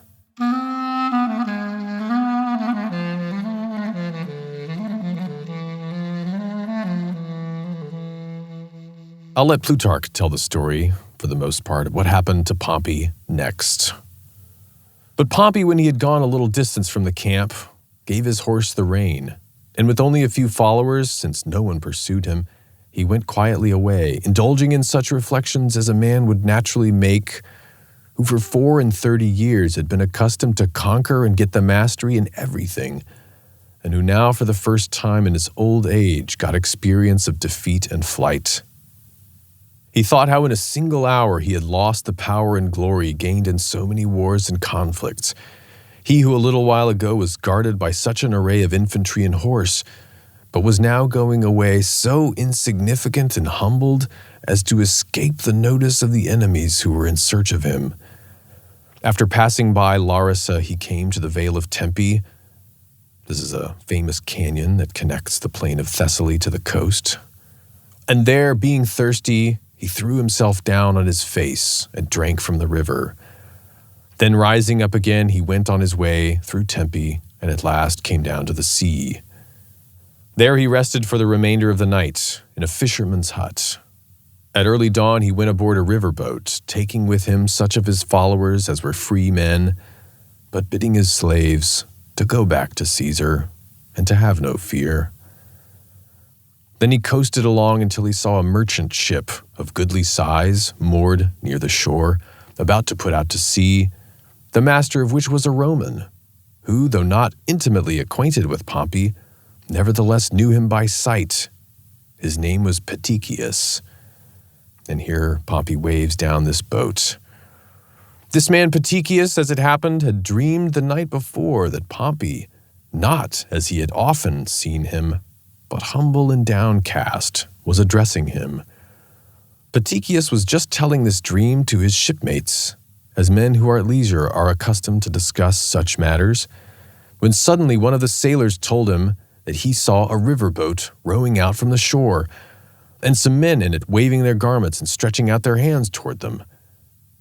Peticius, accordingly, turned his attention in that direction, and at once recognized Pompey, as he had seen him in his dream. And then smiting his head, he ordered the sailors to bring the little boat alongside, and stretching out his hand, he hailed Pompey, already comprehending from his garb the change of fortune which the man had suffered. Wherefore, without waiting for argument or entreaty, he took Pompey on board, and also all whom Pompey wished to have with him. These included the 2 Lentuluses and Favonius. Then they set sail, and shortly after, seeing Deiotarus the king hurrying out from shore, they took him on board also. Now when it was time for supper, and the master of the ship had made such provision for them as he could, Favonius, this is Marcus Favonius, who's a character in Shakespeare's Julius Caesar. He's a distinguished senator, former praetor, noted Stoic, friend of Cato. Favonius, who had not hesitated to publicly rebuke Pompey on occasion before the Senate. Favonius, seeing that Pompey, for lack of servants, was beginning to take off his own shoes, ran to him and took Pompey's shoes off for him, and helped him to anoint himself. And from that time on, he continued to give Pompey such ministry and service as slaves give their masters, even down to the washing of his feet and the preparation of his meals, so that anyone who beheld the courtesy and the unfeigned simplicity of that service might have exclaimed, as the poet Euripides wrote, "Ah, yes, to generous souls, how noble every task." And so after coasting along towards Amphipolis, he crossed over to Mytilene on the island of Lesbos, desiring to take on board Cornelia and his son Sextus. And when he had reached the shore of the island, he sent a messenger to the city, not such a one as Cornelia was expecting in view of the joyful messages and letters she had received, for she was hoping that the war was ended at Dyrrhachium, and that the only task left for Pompey was the pursuit of Caesar. The messenger, finding her in this mood, could not bring himself to salute her, but indicated to her the most and greatest of his misfortunes by his tears rather than by his speech, and merely bade her hasten if she had any wish to see Pompey with one ship only, and that not his own. When she heard this, she cast herself upon the ground, and lay there a long time, bereft of sense and speech. At last, however, and with difficulty, she regained her senses, and perceiving that the occasion was not one for tears and lamentations, she ran out through the city to the sea. Pompey met her and caught her in his arms as she tottered and was falling. And so, Plutarch remarks, she reflected on what a happy woman she would have been if she had died before hearing that Publius Crassus, whose virgin bride she had been, was slain among the Parthians. She complains to her husband how she wishes she had ended her own cursed life before bringing her evil misfortune upon Pompey the Great as well. But Pompey encourages her. "My dear Cornelia, take heart. It is my fortune alone that is to blame. It is the same as it has ever been, only it has deceived us both by remaining favorable to me longer than is customary." And the citizens of Mytilene welcome and invite Pompey into the city, but he refuses, and he bids them to submit to the conqueror and to be of good heart, for Caesar is humane and merciful. The philosopher Cratippus came down to the port to see him, and Pompey asked him what the Greek sages would say now about divine providence. Cratippus attempted to cheer him by rebuking providence and engaging Pompey in a polite Socratic debate, yielding to him somewhat in his reasoning and trying to lead the man on to better hopes, that he might not give him pain by arguing against him at such a time. Then Pompey took on board his wife and his friends, and he sailed away, putting in at harbors only where he was compelled to get food and water there. At a port in southwest Asia Minor, soldiers assembled to see him, and he was surrounded by senators, 60 of them. Quote, "On hearing, too, that his fleet still held together, and that Cato had taken many soldiers aboard and was crossing the sea to Africa, Pompey lamented to his friends, blaming himself for having been compelled to do battle with his land forces while he made no use of his navy, which was indisputably superior, and had not even stationed it at a point where, if defeated on land, he might have had this powerful force close by at sea to make him a match for his enemy. And in truth, Pompey made no greater mistake, and Caesar showed no abler generalship than in removing the battle so far from naval assistance. However, since he was compelled to decide and act as best as he could under the circumstances, he sent messengers round to the cities. To some also he sailed about in person, asking for money and manning ships. But fearing the quickness and speed of his enemy, who might come upon him and seize him before he was prepared, he began to look out for a temporary refuge and retreat." End quote. And they consider several options. He's even thinking about going to the king of Parthia. But on the motion of Theophanes of Mytilene, Pompey decides to sail to Egypt, where a boy king was in power, King Ptolemy, who was indebted to Pompey. Pompey, through the agency of Gabinius, had restored the boy's father, Ptolemy the Piper, to the throne. Ptolemy the Piper passed away recently, so Pompey decides on Egypt. And he arrives at Pelusium in Egypt, on the eastern edge of the Nile Delta, and he sends a messenger to announce his arrival to the king and to ask his aid. And now, Plutarch marvels at the quality of men who are deciding Pompey's fate. There was Pothinus, a eunuch and chief advisor of the boy king, and Achillas, the Egyptian, who was the king's general, and then Theodotus of Chios, a hired teacher of rhetoric. Quote, "It was such a tribunal's verdict, which Pompey, tossing at anchor some distance from the shore, was waiting for. Pompey, a man who refused to deign to be under obligations even to Caesar himself for his own life." And Plutarch tells the course of discussion that happened here. Quote, "The opinions of the other counselors were so far divergent that some advised to drive Pompey away, while others to invite him in and receive him. But Theodotus, the rhetoric teacher from Chios, making a display of his powerful speech and rhetorical art, set forth that neither of those courses was safe for them.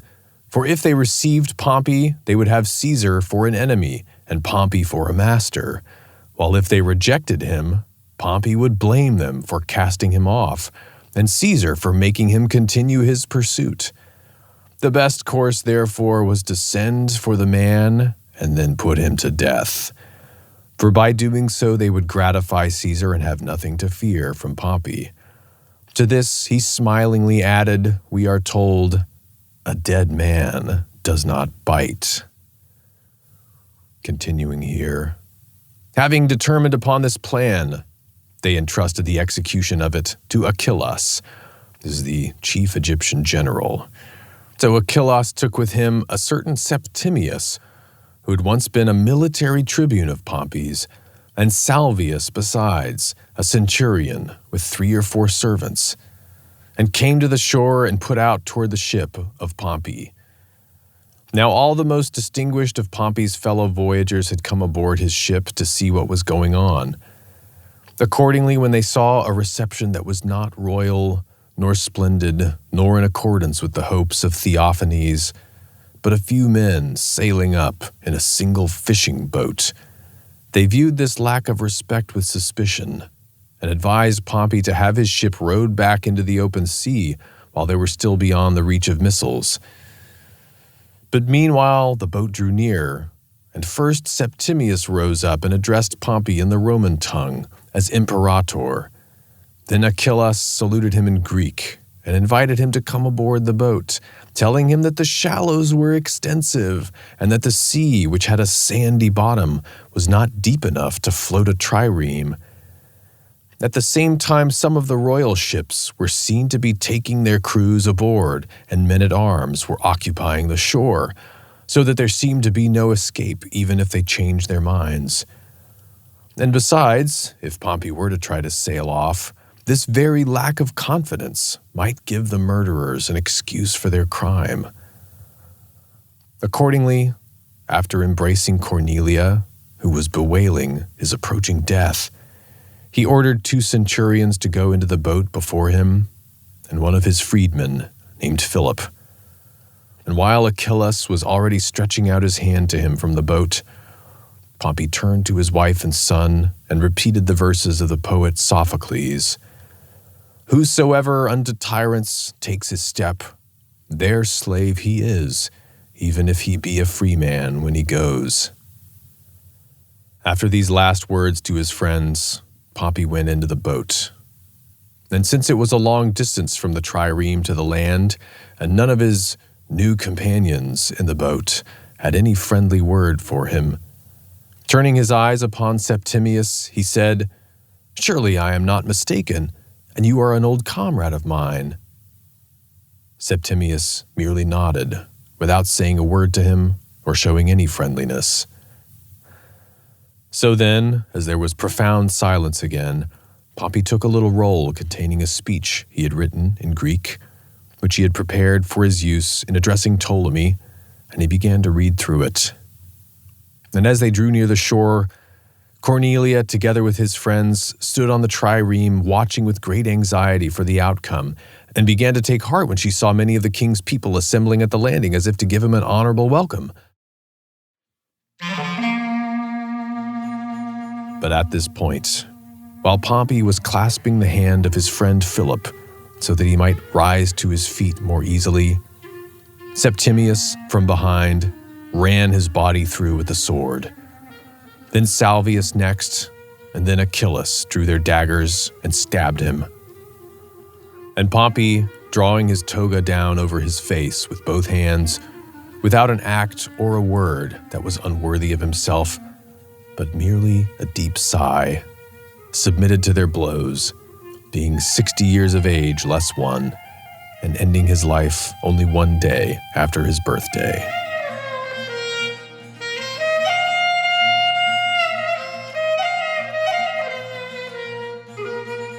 When the people on the ships beheld the murder, they uttered a wailing cry that could be heard as far as the shore, and weighing anchor quickly they took to flight.